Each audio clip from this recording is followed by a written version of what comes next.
আপনি কি জানেন দ্য ইউনিভার্স সবসময় আপনার নিয়তির সাথে একটা কনভারসেশনের মধ্যে দিয়ে যায়।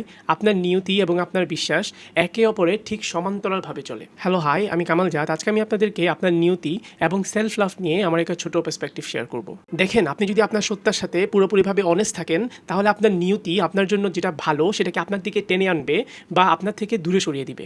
আপনি খেয়াল করবেন, যারা আপনাকে বা আপনার পটেনশিয়ালকে ঠিক বিশ্বাস করে না, তাদের চোখ সবসময় আপনার কাজের উপর থাকে। And you need to give them a good show.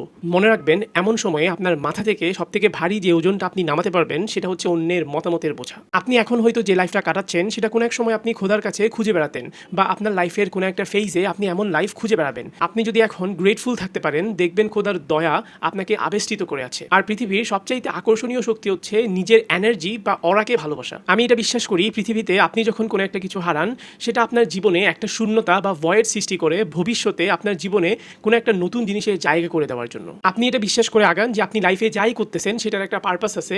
দেখবেন আপনার নিয়তি সেই ডট কানেক্ট করে আপনাকে আপনার এক্সিস্টেন্সিয়াল ক্রাইসিস থেকে মুক্তি দিবে। নিজেকে যখন খুব বেশি অসহায় লাগবে, আপনি এটা বিশ্বাস করুন যে আপনি এখন নিজেকে যেভাবে সামলাচ্ছেন, আপনার আগের ভার্সন হয়তো ঠিক এভাবে সামলাইতে পারতো না। আপনার সত্তার আগের ভার্সনের সাথে নিজের বোঝাপড়া ঠিক করেন, না হয় আপনার অতীত আপনার নতুন সত্তাকে গিলে খাবে।